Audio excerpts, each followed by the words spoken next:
All right, Stephen Colbert's staffers getting off scot-free. Biden's DOJ, of course, deciding to drop all their unlawful entry charges. Not a surprise. Very similar, those crimes, to crimes committed by many of the January 6th defendants who just walked in and walked around and did nothing. They were led into the building by an aide for a Democrat congressman. Colbert's people were. It's a pretty sweet deal. If your politics are right, you could pretty much do anything you want these days. J6 protesters have been taken as political prisoners at this point. About 75, close to 100 are still sitting in jail. The numbers are climbing still as more get arrested. And remember, many, if not most of these people, literally just went inside of a building after somebody broke a window, walked around, and then got out, including like a grandma with cancer. What do you think she did? She went in, she looked, she walked out, and she's going to go to jail for months. Joining me now is January 6th defendant Richard Bigo Barnett and Richard Barnett's attorney, Joseph McBride. Gentlemen, thank you both so much for coming on. Richard, we're going to show you the now infamous picture of you at Pelosi's desk, just to remind people who you are, because you got a little more facial hair now. Your thoughts on the deal for the Colbert staffers? You know, the guy's a comedian and it's a clown show. It just goes to point out the two-tiered justice system that's happening under the Biden administration. And the totally politicized DOJ and FBI is unheard of. It's totally unconstitutional. Look, justice is supposed to be equal under the law. Justice is supposed to be blind. Well, the blind pulls off justice, and they're just doing what they want with it. So.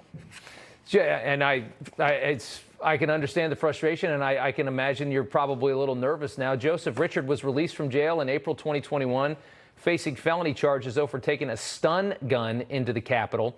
What do you anticipate happens in December when you guys go to trial? Well, I anticipate that it's going to be an uphill battle, but a winnable battle nonetheless.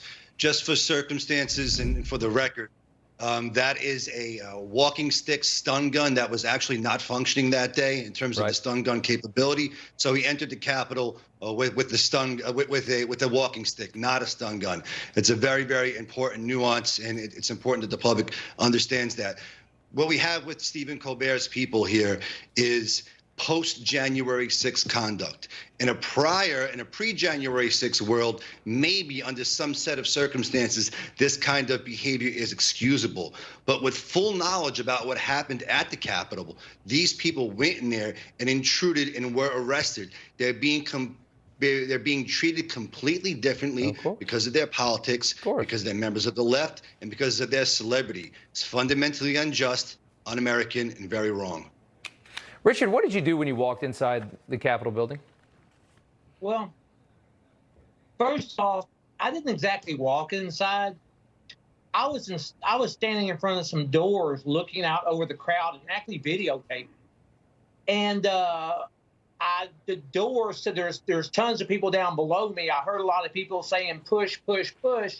Suddenly the doors fly open from the inside outwardly as all the people down below pushed. And there's video of it, of course, but I was actually trampled inside of the building. Once I was in, I couldn't get back out. So I went looking for a restroom, and I guess the rest is history. The rest is history. And the picture right there, it is a funny picture. I'll give you that. Yeah. Hey, I apologize. I've lost all sound. No. Don't worry about it. We've got to run anyways. But if you can hear me, Bigo, Richard, thank you so much. And Joseph, thank you as well. We appreciate the time. We, of course, following the case here at Newsmax.